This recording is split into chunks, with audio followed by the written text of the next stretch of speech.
महादेव। मैया भवानी की जय। बिलवा के पतवा में कावन ऐसन गुणवाय हो जगत के दाता।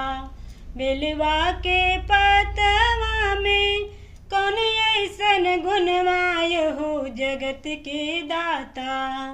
यहो जगत के दाता हो गईला रउआ इतना खुश। यहो जगत के दाता हो गईला रउआ इतना खुश। यहो जगत के दाता सब कोई के देला गुरुजी कोठवाया टरिया। यहो जगत के दाता सब कोई के देला गुरुजी कोठवाया टरिया। यहो जगत के दाता यहो जगत के दाता टूटली मंडैया में होला खुश। यहो जगत के दाता टूटली मंडैया में होला खुश। यहो जगत के दाता भंगवा के पतवा में कौन ऐसन गुणवाय हो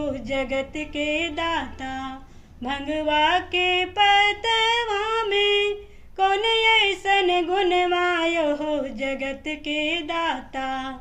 यहो जगत के दाता हो गईला रउआ इतना खुश। यहो जगत के दाता हो गईला रउआ इतना खुश। यहो जगत के दाता सब कोई के देला बाबाजी सोनवा और चंदिया। यहो जगत के दाता सब कोई के देला बाबाजी सोनवा और चंदिया। यहो जगत के दाता यहो जगत के दाता बिछवा कुंडलवा में होला खुश। यहो जगत के दाता बिछवा कुंडलवा में होला खुश। यहो जगत के दाता धतूरा के फलवा में कौन ऐसन गुणवाय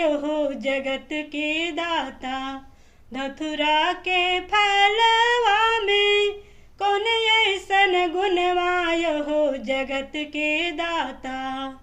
यहो जगत के दाता हो गेला रउआ इतना खुश। यहो जगत के दाता हो गईला रउआ इतना खुश। यहो जगत के दाता सब कोई के देला गुरुजी आईफोन मोबाइलवा। यहो जगत के दाता सब कोई के देला गुरुजी आईफोन मोबाइलवा। यहो जगत के दाता यहो जगत के दाता त्रिशूल डामरवा में होला खुश। यहो जगत के दाता त्रिशूल डामरवा में होला खुश। यहो जगत के दाता यहो जगत के दाता त्रिशूल डामरवा में होला खुश। यहो जगत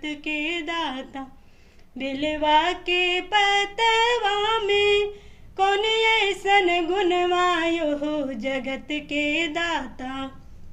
यहो जगत के दाता हो गईला रउआ इतना खुश। यहो जगत के दाता सब कोई के देला गुरुजी मरसल मारुतिया। यहो जगत के दाता सब कोई के देला गुरुजी मरसल मारुतिया। यहो जगत के दाता यहो जगत के दाता बसहा बैलवा में होला खुश। यहो जगत के दाता बसहा बैलवा में होला खुश। यहो जगत के दाता पहला में दाया मांगा दूसरा में चर्चा। यहो जगत के दाता यहो जगत के दाता तीसरा में नाम शिव प्रणाम यो जगत के दाता। तीसरा में नाम शिव प्रणाम यो जगत के दाता।